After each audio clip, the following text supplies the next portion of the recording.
The adventure film, as a genre, has been struggling a little lately. They're getting made, with greater regularity than normal, especially over the last few years, but that doesn't mean they're all that good. We've had people raiding tombs, cruising jungles, and dodging notices the color red.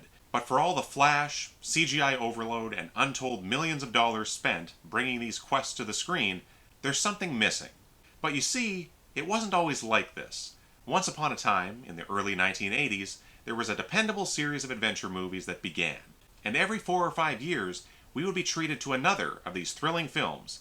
It was a little trilogy featuring a character named Indiana Jones, and it starred an up-and-coming actor by the name of Harrison Ford.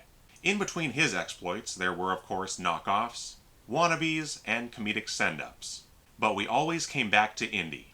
He was the ultimate action hero, a bullwhip-carrying archaeologist with a sense of humor, a wicked right cross, and a deadly fear of snakes. And then, in 1989, he embarked on what was deemed his last crusade, and literally rode off into the sunset. And after that, the adventure film was in a bit of a wasteland. Sure, every once in a while we might see Billy Zane don a purple jumpsuit and ride a white horse, or Brendan Fraser battle CGI mummies, or Angelina Jolie do whatever this is, or even Patrick Swayze take off in search of King Solomon's mines.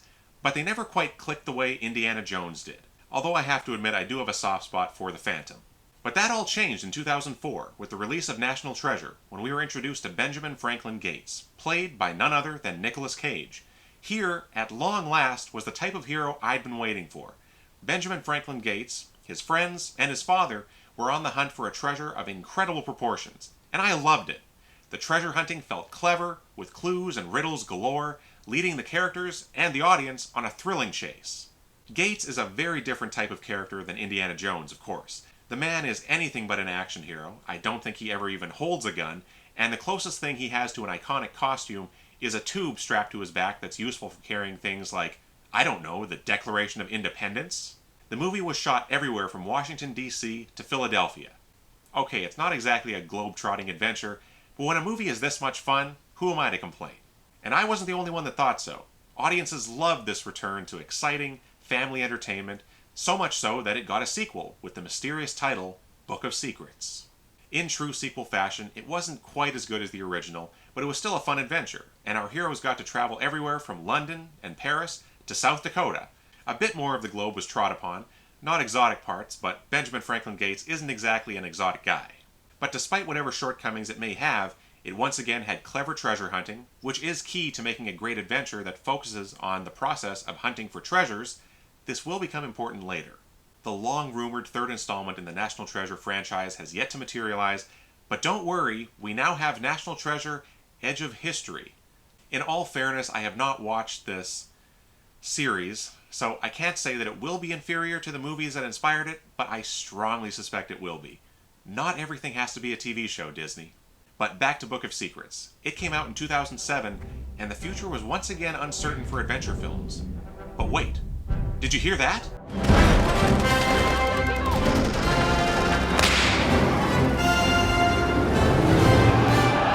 2008 brought us the return of the legend himself with Indiana Jones and the Kingdom of the Crystal Skull, and I loved it. I get that the majority of Indiana Jones fans consider this a stab at the heart of their childhood, or a desecration of one of the most beloved characters in cinema history, and to all of them I say, get over it. All the talk of flying fridges, prairie dogs, and monkeys on vines, just give it a rest.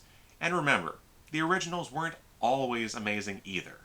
It's not perfect, because no indie movie not titled Indiana Jones and the Last Crusade can be, but it's still got so much going for it. That silhouette against the car still gives me chills. The motorcycle and car chase is Spielberg at his nostalgic best. That fist fight is quite good before the CGI ants take over. And the ending, the less said about that the better. The return of our hero brought with it the never-ending questions of, is there going to be another one? When's it going to come out? Is Shia LaBeouf indie now? And we heard rumors of scripts being written and discarded, potential release dates came and went, George Lucas sold Lucasfilm and retired to Skywalker Ranch or something, and Steven Spielberg eventually said, thanks but no thanks. Yes, I know he's a producer, I'm talking about directing. The future of Indiana Jones, and with him, the fate of adventure films in general, was pretty bleak. Which brings me back to the modern adventure film. For the last 5 years, we have been given a steady stream of treasure hunts and cinematic expeditions. The first of these might be Jumanji: Welcome to the Jungle. I'm not going to talk about that one, even though I quite liked it, or The Next Level, which I certainly did not like, since they are focused too heavily on video games, in my opinion. No, what I'm wanting to discuss are those films set in an actual, physical world, all involving the hunt for some fortune or artifact. The four I'm going to pick on are 2018's Tomb Raider, 2021's Jungle Cruise and Red Notice, and 2022's Uncharted. There are a lot of key elements that go into crafting a great adventure movie. There is the actual treasure hunting itself. It should involve some sort of knowledge the characters have or need to acquire. It needs to feel challenging, but solvable and satisfying for the audience. There's the action set pieces and stunts. These should have weight and feel like a struggle for the hero, and even though they don't require extreme realism, they shouldn't feature largely CGI puppets bouncing around a completely created environment. Thank goodness for Tom Cruise. There are the locations. These movies require a sense of atmosphere that can only be achieved by filming on real locations. Not entirely, of course. All of my favorite movies have sequences shot on sound stages, but you need to ground these exploits in some reality that transports the audience to a time and place that they don't currently live in. Thank goodness for Tom Cruise.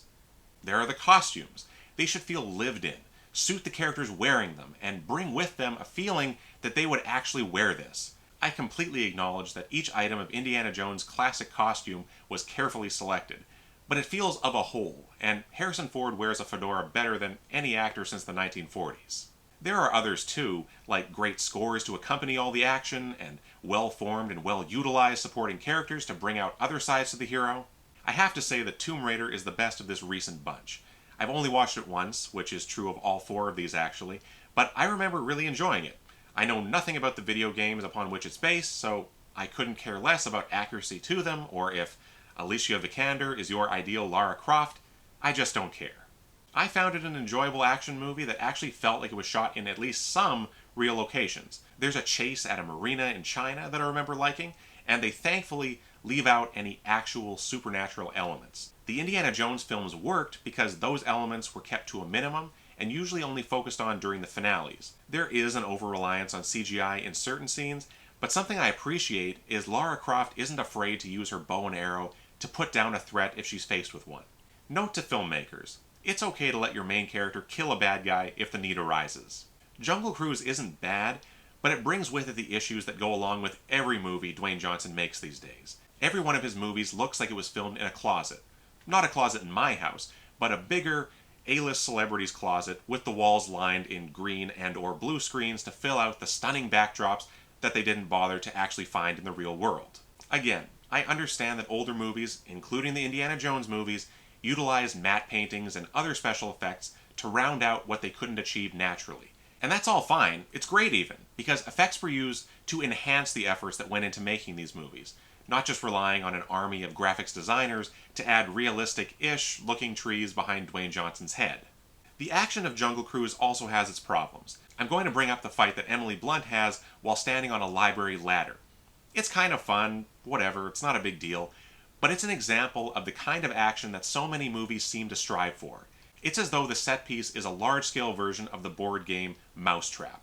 Each action by a character sets off a chain reaction of objects rolling, crashing into other objects, items falling onto the bad guys, and it feels so phony. It's what I call the Disneyfication of action. Another example is the finale of The Lone Ranger, with Tonto using a ladder to walk from one train to another. Things are flying and sliding around, and each movement in the action feels so choreographed to only bring about the next moment in the scene. So for me, I just see the choreography, not the ingenuity of the characters trying to come out on top. And you contrast that against the truck sequence in Raiders of the Lost Ark. Every moment feels spontaneous, and like Indy is figuring out how to survive this ordeal on the fly. It's not his jacket catching on the broken glass in the windshield, and then the glass slowly cracking until he slides off the hood, and then his whip just so happens to snag on the grill, and on and on and on it would go. With that tangent sufficiently explored, the overall plot of Jungle Cruise is a ripoff of Pirates of the Caribbean: The Curse of the Black Pearl, right down to the true identity and origins of Dwayne Johnson's character. It's okay to come up with a different motivation for your main character when you turn a theme park ride into a movie, Disney. Although, I am looking forward to seeing Mr. Toad reveal himself to be a secretly undead Toad, battling an army of undead Toads when they turned Mr. Toad's Wild Ride into a movie starring Chris Pratt, of course. And the music. Obviously, someone was using the Last Crusade score as temp music during editing, because what they came up with feels eerily similar at certain points. If you're going to swipe musical inspiration, you can't do much better.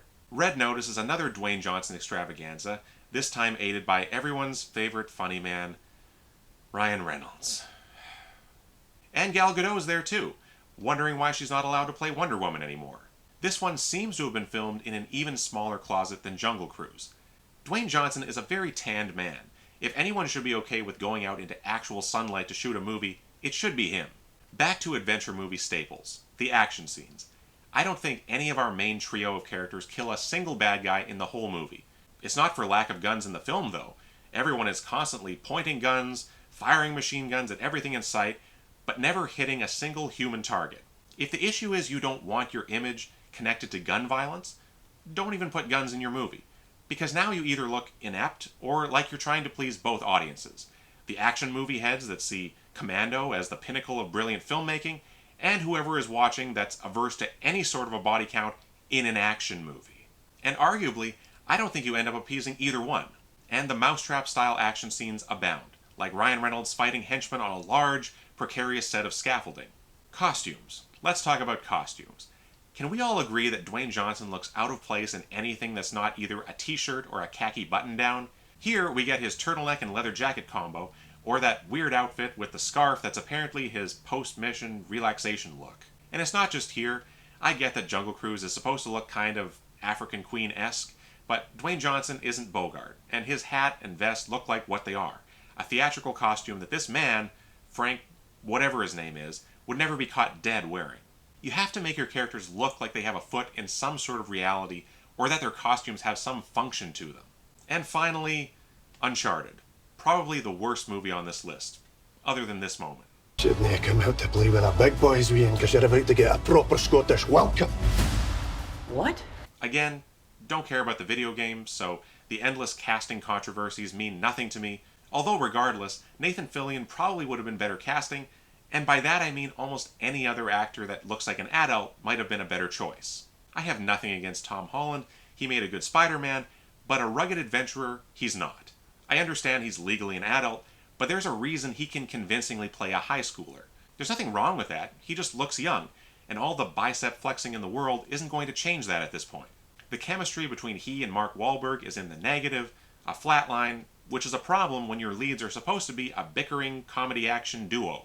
The action, which culminates in ancient sailing ships being suspended from helicopters or planes or some combination of the two, is the definition of weightless CGI nothingness. That scene will not be talked about in 30 years, in contrast to the incredible fight on the tank in The Last Crusade, or Indy cutting through the rope bridge in Temple of Doom. But even the smaller moments don't work, like Mark Wahlberg's fight in a Papa John's. Product placement is a large part of modern movies. I think we all understand that. But if you're going to create a classic piece of hand-to-hand combat, don't set it in a chain restaurant. That would be like instead of the Raiders truck chase happening in and under and behind a Nazi vehicle, it being a Little Caesars delivery van. Pizza, pizza. The costumes are underwhelming at best, with Tom Holland's Henley shirt and carefully styled hair looking a little too much like he just came from a photo shoot. To be honest, the best part of Uncharted was Antonio Banderas, who possesses one of the most perfect voices in all of Hollywood, and is a wonderful actor to boot. He is sadly dispatched far too soon to make way for a much more boring villain. If the Indiana Jones franchise is going to borrow anything from Uncharted, I would say it should be Antonio Banderas. And finally, the treasure hunting. The days of Indy using his father's Grail diary to survive the trek to the Holy Grail are long gone. Even Nicolas Cage using a set of Benjamin Franklin's magical multicolored spectacles to discover a clue in National Treasure is a distant memory. Uncharted gives us some keys. During the longest treasure hunting sequence of the movie, Tom Holland and Mark Wahlberg encounter a series of doors and dead ends, and each one is vanquished by inserting the keys they've been carrying around, and voila! Open sesame. No ingenuity, no double meanings hidden in clues from ancient text, just, let's try that key again. I may be remembering that wrong, I certainly hope I am, but I seem to remember that being the grand plan of Nathan Drake and Sully Sunkelberger. Apologies. apologies to Norm Macdonald for borrowing that perfectly botched surname. Lori Sungelberger. What was her name? And with Uncharted, we reached the end of the journey that has been the last 5 years in adventure movies. Before us was a chasm, something like that which Indiana Jones encountered in, again, The Last Crusade. I'm sorry if I mentioned it a lot, and I don't like that it's become so cliche to like The Last Crusade best out of the series, but I can't help it. It's a masterpiece. This chasm was a void where great adventure films should be, but sadly the genre has been faltering. What were we going to do? If it's excitement you want, What was that? thrills you seek, Is this for real? action you crave, Is this really happening? remember, adventure does have a name. Indiana Jones. December 1st, 2022 saw the release of the first trailer for Indiana Jones and the Dial of Destiny. When I saw that thumbnail on YouTube, it's hard to describe the feeling I had. It was amazement that the movie was actually coming out. Remember, it's been nearly 15 years since the last movie. And watching the trailer, when that theme kicks in, it gave me a chill down my spine. And I was transported back to when I first became a fan of this character and this series. There is so much built into this series for me.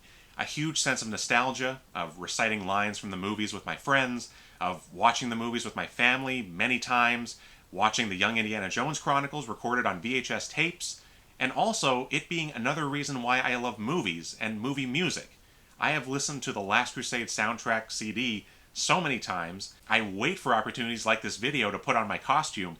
I love Indiana Jones. And not only does this movie have to please the scores of fans that have been eagerly awaiting the fifth Indiana Jones film, this movie needs to save the modern adventure film. Can they do it? I hope so.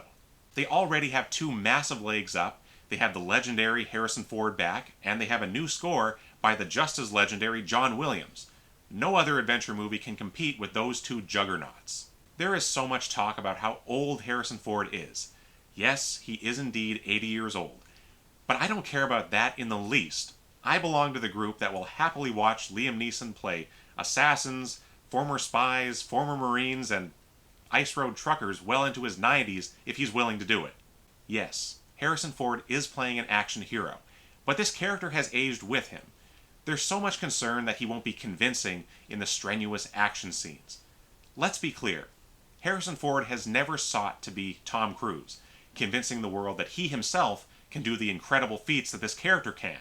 On the contrary, I have watched and read numerous interviews with the man where he says he doesn't do any stunts. At most, he will do physical acting. In the original Indiana Jones trilogy, I'm not convinced that Harrison Ford can do all of these wild stunts himself, but Indiana Jones can, and that's good enough for me. Which is why a couple of shots in the trailer are concerning.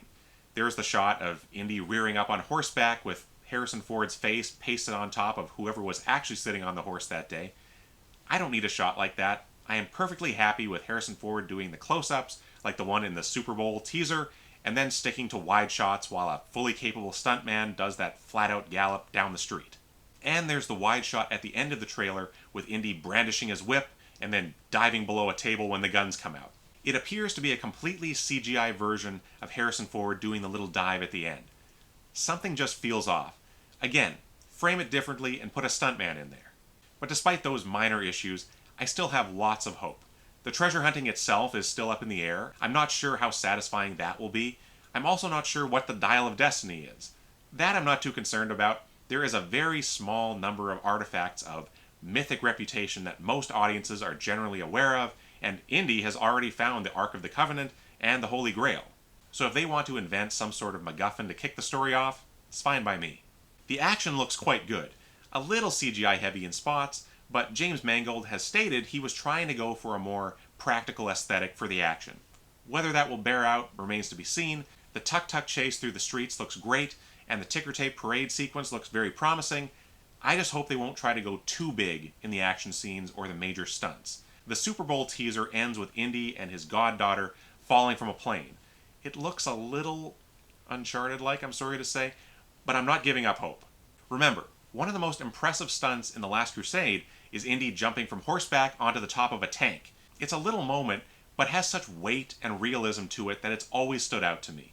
Not everything has to be a huge spectacle. The return of those overpowering punch sound effects is very exciting, Every time I hear them, I picture a Foley artist whacking a pile of leather jackets with a baseball bat. And please, let Indiana Jones shoot some bad guys. Remember the Master Swordsman in Cairo?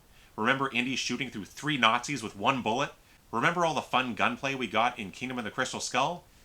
Nope, I don't either, because he wasn't allowed to shoot anyone to make it more kid-friendly. The closest he came was blowing a poison dart backwards into a guy's throat, which apparently has poison on both ends in this universe. There hasn't been any shots in the trailer showing him even holding a gun, and I haven't seen him wearing a holster, which is worrying to me, but again, I can't judge until I've seen the movie. Please understand, I'm not saying an action movie needs or even should be graphically violent or bloodthirsty.